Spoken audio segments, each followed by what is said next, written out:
पक्षियों को ये दो चीजें खिलाओ, इतना धन आएगा कि समझ नहीं आएगा कहां रखे। ये वाक्य सुनते ही मन में जिज्ञासा भी उठती है और शक भी। क्या सच में ऐसा होता है या ये सिर्फ एक और वादा है? चलो आज इस बात को अंधविश्वास की तरह नहीं, समझ की तरह देखते हैं, क्योंकि जब समझ बदलती है तभी परिणाम बदलते हैं। सबसे पहले यह समझ लो, यहां बात चमत्कार की नहीं है, यहां बात ऊर्जा, अनुशासन और मन की दिशा की है। पक्षियों को खिलाना कोई सौदा नहीं है कि आज दाना डाला और कल तिजोरी भर गई। पक्षियों को खिलाना एक आंतरिक प्रक्रिया है जो बाहर एक छोटा सा कर्म दिखता है, लेकिन भीतर बहुत कुछ बदल देता है। और जब भीतर बदलता है तब बाहर भी बदलना शुरू होता है। अब आते हैं उन दो चीजों पर।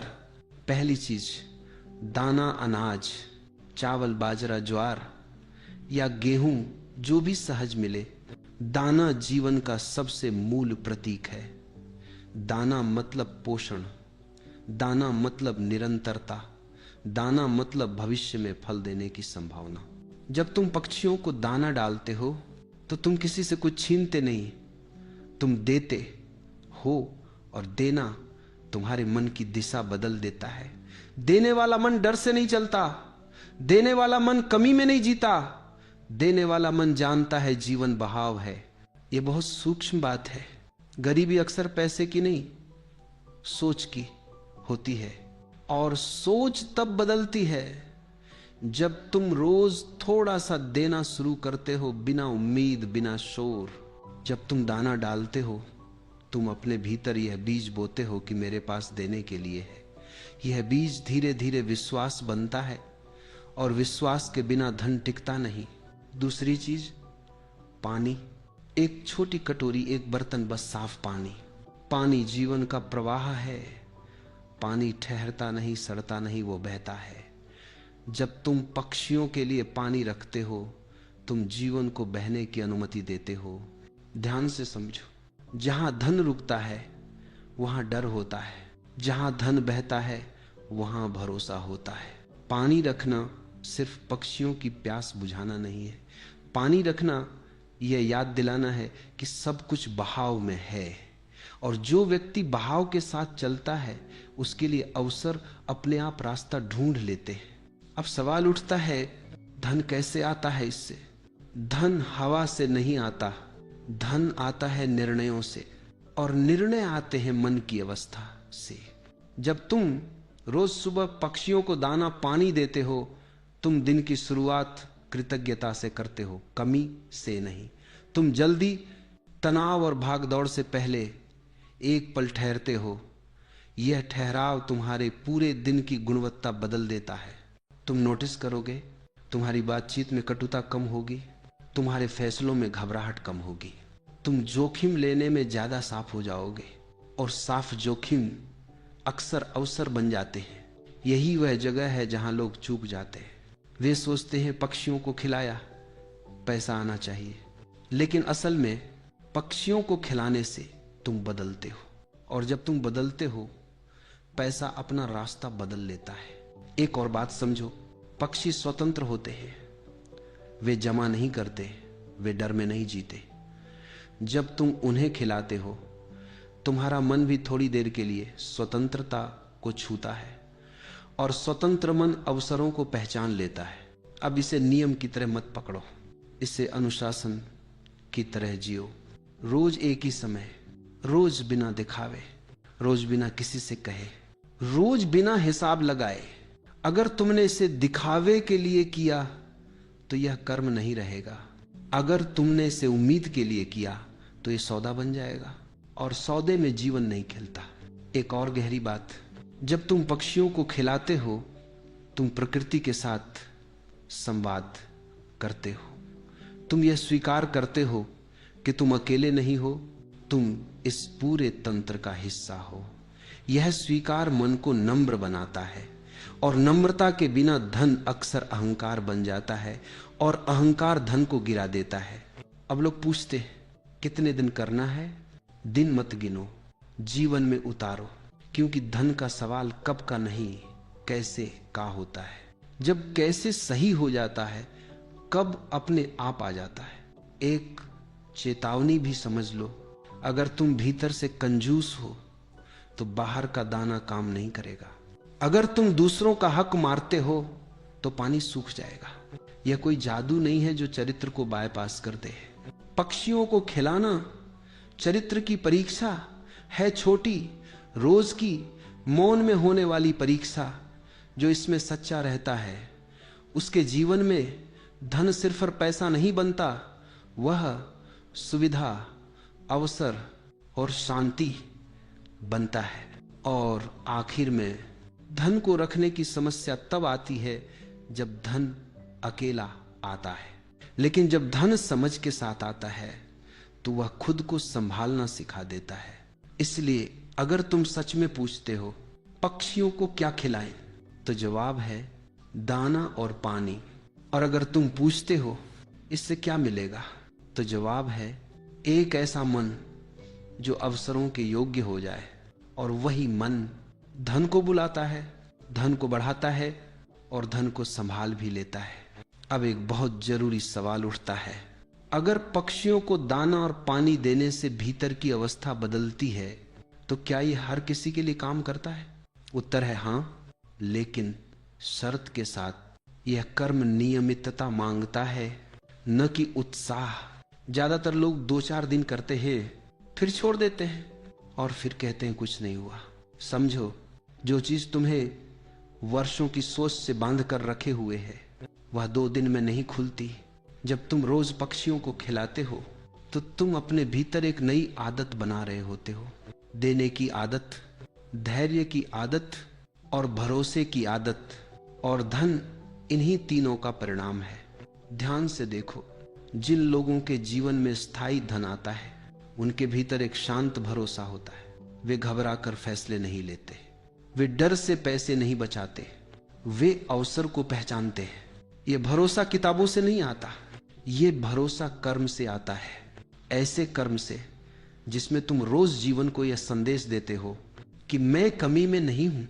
अब एक और गहरी बात समझो, पक्षियों को खिलाना केवल सुबह का काम नहीं है, ये पूरे दिन की याद दिलाता है। दिन भर जब तुम किसी से बात करते हो तो तुम्हारे शब्द थोड़े नरम हो जाते हैं। जब तुम सौदा करते हो तो तुम्हारा मन ज्यादा साफ रहता है। जब तुम जोखिम लेते हो तो वह अंधा नहीं होता। ये सब सीधे पैसे से जुड़ा है। धन सिर्फ मेहनत का फल नहीं है, धन स्पष्टता का फल है। और स्पष्टता वहीं आती है जहां मन ज्यादा कसा हुआ न हो। अब यह भी समझ लो, पक्षियों को खिलाने से कोई आसमान से नोट नहीं गिरते, लेकिन यह तुम्हें उन अवसरों के लिए तैयार करता है जिन्हें तुम पहले देख ही नहीं पाते थे। क्योंकि डर भरी आंखें अवसर नहीं देखती, सिर्फ खतरा देखती हैं। और भरोसे भरी आंखें हर स्थिति में संभावना देख लेती हैं। अब लोग पूछते हैं क्या किसी विशेष पक्षी को खिलाना चाहिए? नहीं, क्वा हो, कबूतर हो, गौरैया हो, ये फर्क मायने नहीं रखता। मायने रखता है तुम्हारा भाव। अगर तुम चयन कर रहे हो ये पक्षी अच्छा, वह बुरा, तो फिर वही मन काम कर रहा है जो जीवन में भी भेद करता है। प्रकृति भेद नहीं करती, वह स्वीकार करती है। और जो स्वीकार करना सीख लेता है उसके जीवन में संघर्ष कम हो जाता है। संघर्ष कम होते ही धन रुकने लगता है। अब एक चेतावनी और सुन लो, अगर तुम पक्षियों को खिलाते हो लेकिन घर में, दफ्तर में लोगों के साथ कंजूसी करते हो तो यह कर्म उल्टा भी पड़ सकता है। क्योंकि जीवन संपूर्ण है। तुम एक जगह उदार और दूसरी जगह कठोर नहीं हो सकते। अगर तुम देना सीख रहे हो तो हर स्तर पर सीखो, समय में, सम्मान में, ईमानदारी में। धन सिर्फ नोटों का नाम नहीं है, धन वह अवस्था है जहां जीवन तुम्हारे साथ सहयोग करने लगता है। और यह सहयोग किसी जादू से नहीं आता, ये आता है तुम्हारी रोज की छोटी छोटी आदतों से। पक्षियों को दाना और पानी देना उन आदतों में से एक है, सरल, मौन, बिना दिखावे के।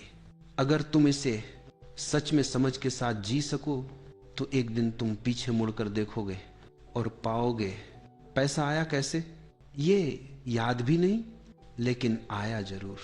और उससे भी बड़ी बात, डर चला गया। और जहां डर नहीं होता वहां धन टिकता है।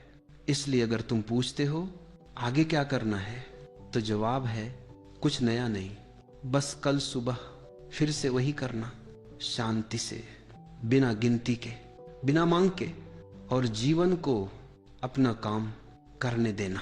ठीक है, इसी प्रवाह में और आगे बढ़ाते हैं ताकि ये बात और ज्यादा जमीनी, स्पष्ट और भीतर उतरने वाली बन जाए। अब यहां एक बहुत ईमानदार प्रश्न उठता है, अगर ये सब इतना सरल है तो फिर हर कोई समृद्ध क्यों नहीं है?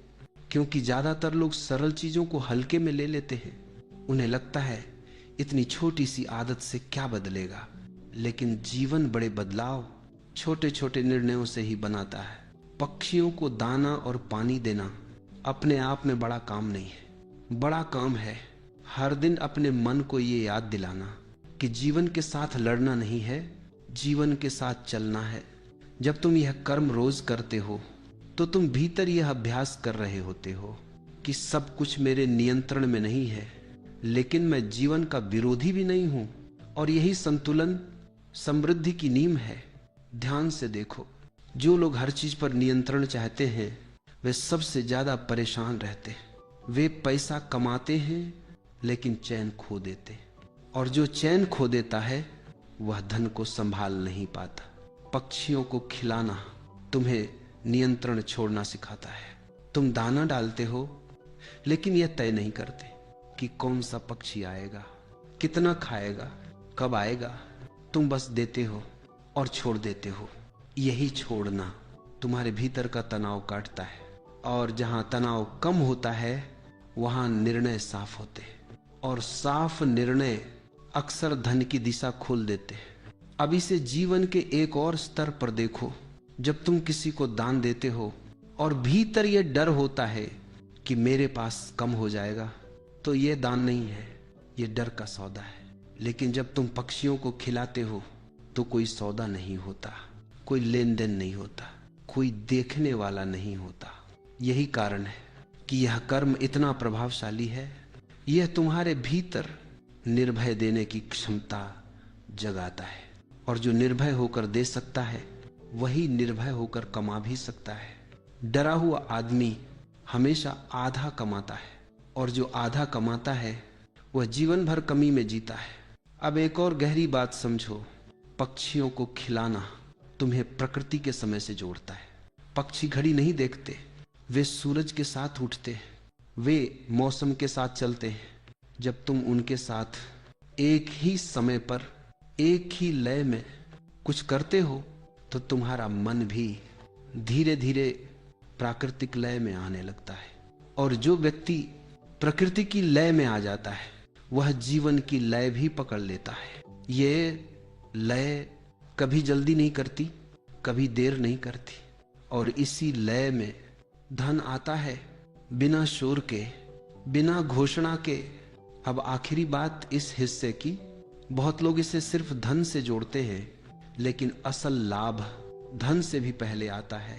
पहले आता है मन का हल्का होना, डर का कम होना, और भरोसे का जन्म।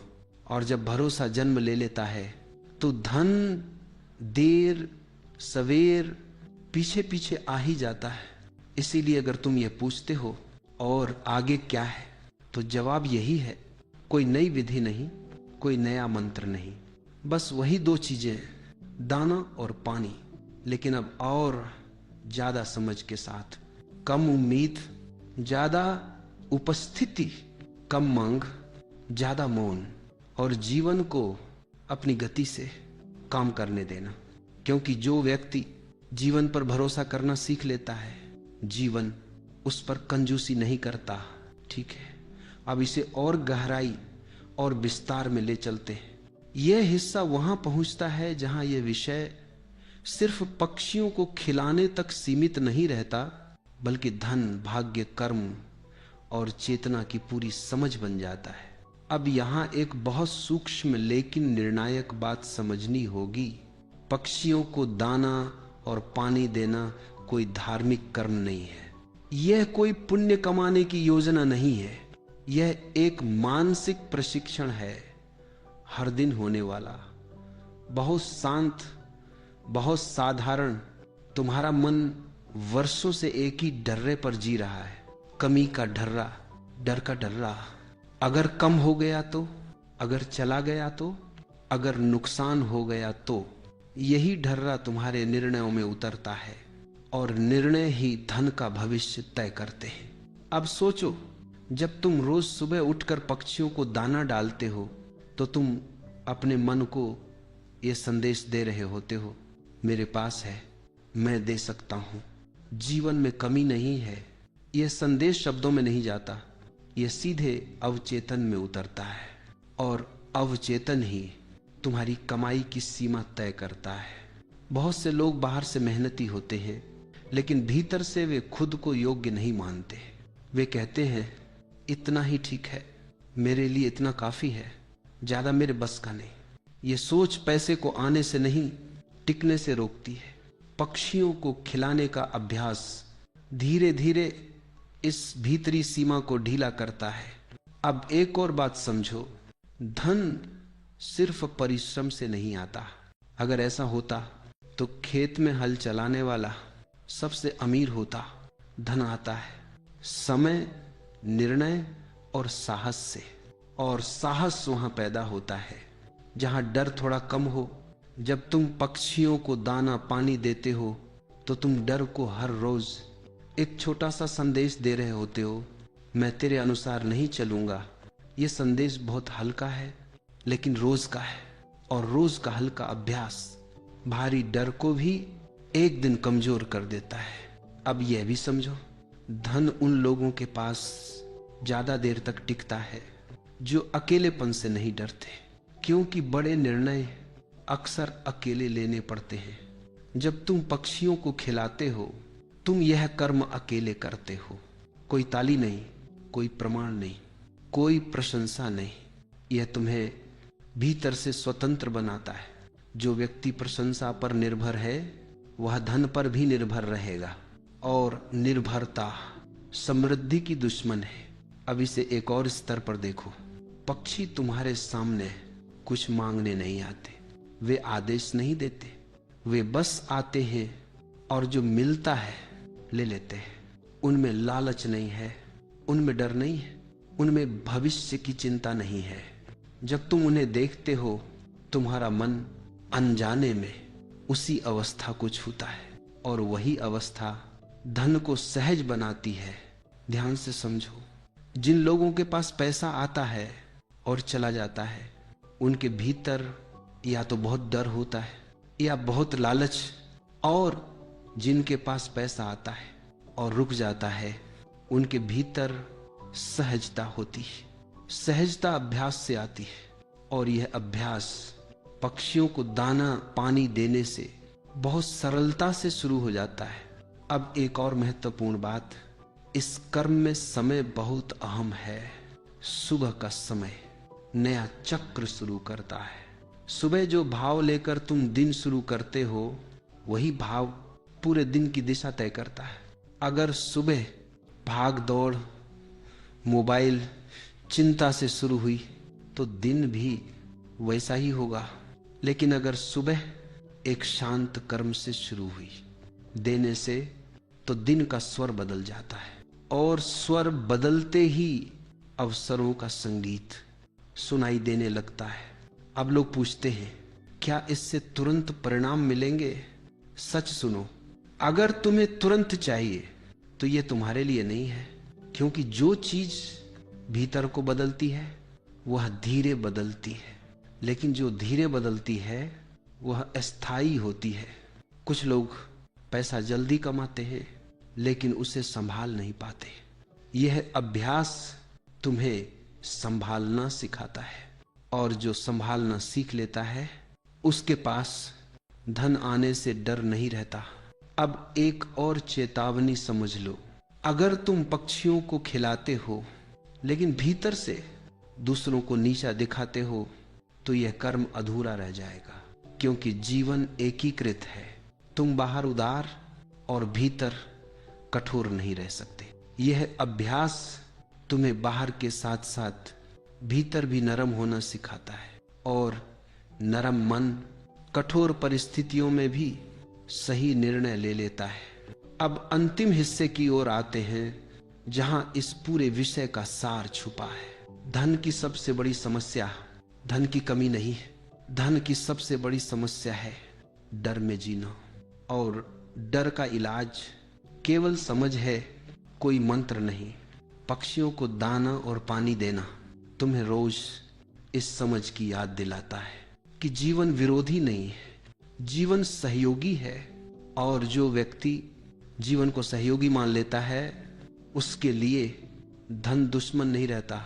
वो आता है, रुकता है और सही जगह खर्च भी होता है।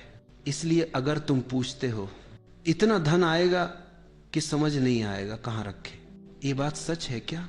तो उत्तर यह है, धन से पहले तुम्हारे भीतर एक ऐसी स्पष्टता आएगी कि तुम जान जाओगे क्या रखना है, क्या छोड़ना है। और जो यह जान जाता है, उसके पास धन अंधा होकर नहीं आता, वह समझ के साथ आता है। और समझ के साथ आया धन कभी बोझ नहीं बनता। इसलिए ये मत देखो कि कब कितना पैसा आया, ये देखो क्या डर कम हुआ, क्या निर्णय साफ हुए, क्या भरोसा बढ़ा। अगर ये हो रहा है तो समझ लेना धन रास्ते में है, शांत, स्थिर और टिकाऊ। और यही इस पूरे अभ्यास का असली फल है। अब एक बहुत ईमानदार सवाल अपने आप उठता है, अगर ये सब भीतर की अवस्था बदलने की बात है, तो क्या बिना पक्षियों को खिलाए भी यह बदलाव संभव है? हाँ, संभव है। लेकिन फिर प्रश्न यह है, क्या तुम रोज भीतर काम करने को तैयार हो? ज्यादातर लोग नहीं होते। यही कारण है कि जीवन ने बाहरी छोटे छोटे कर्म दिए हैं, ताकि भीतर का काम बिना ज्यादा संघर्ष के हो सके। पक्षियों को दाना और पानी देना उन्हीं कर्मों में से एक है। क्यों? क्योंकि इसमें 3 चीजें एक साथ घटती हैं, नियमितता, निस्वार्थता और मौन। और ये तीनों धन की ऊर्जा के मूल स्तंभ हैं। अब इसे धन की भाषा में समझो। धन उन लोगों के पास टिकता है जो नियमित है, जो बिखरे हुए नहीं हैं, जो हर दिन एक सा प्रयास कर सकते हैं। जो व्यक्ति रोज सुबह एक ही समय पर एक ही सरल कर्म कर सकता है, वह व्यक्ति बड़े काम भी कर सकता है। यह अभ्यास तुम्हें अनजाने में अनुशासन सिखाता है, बिना दबाव के, बिना सख्ती के। और अनुशासन धन का सबसे शांत मित्र है। अब निस्वार्थता की बात, जब तुम पक्षियों को खिलाते हो तो तुम्हें कुछ वापस नहीं मिलता, न धन्यवाद, न पहचान, न प्रशंसा। यह मन को सिखाता है कि हर कर्म का फल तुरंत नहीं मिलता। और जो व्यक्ति तुरंत फल की मांग नहीं करता, वह दूर तक जाता है। व्यापार में, नौकरी में, निवेश में तुरंत फल की चाह अक्सर गलत निर्णय करवाती है। यह अभ्यास उस अधीरता को धीरे धीरे पिघलाता है। अब मौन की बात, पक्षियों को खिलाते समय तुम बोलते नहीं, तुम बस करते हो। यह छोटा सा मौन दिन के शोर से पहले मन को एक आधार देता है। और जिस मन के पास आधार हो, वह गिरता नहीं। धन अक्सर अधीर, अस्थिर और घबराए हुए मन से फिसल जाता है। अब एक और गहरी बात समझो, धन का संबंध केवल कमाने से नहीं है, धन का संबंध स्वीकार करने से भी है। बहुत लोग पैसा कमाने के अवसर के सामने भी अस्वीकार कर देते, कभी डर से, कभी अपराध बोध से, कभी मैं इसके लायक नहीं सोचे से। जब तुम पक्षियों को खिलाते हो, तुम देना सीखते हो, लेकिन साथ ही स्वीकार करना भी सीखते हो। क्योंकि पक्षी बिना संकोच लेते हैं, वे कहते नहीं, नहीं रहने दो, मुझे इसकी जरूरत नहीं। वे जीवन को रोकते नहीं। और जब तुम यह दृश्य रोज देखते हो तो भीतर कुछ बदलता है। तुम अवसर को कम शक की नजर से देखने लगते हो। तुम धन को कम अपराध बोध से स्वीकार करने लगते हो। अब इसे भाग्य के स्तर पर देखो। भाग्य कोई बाहर से लिखी हुई कहानी नहीं है। भाग्य बनता है रोज रोज के सूक्ष्म चुनावों से,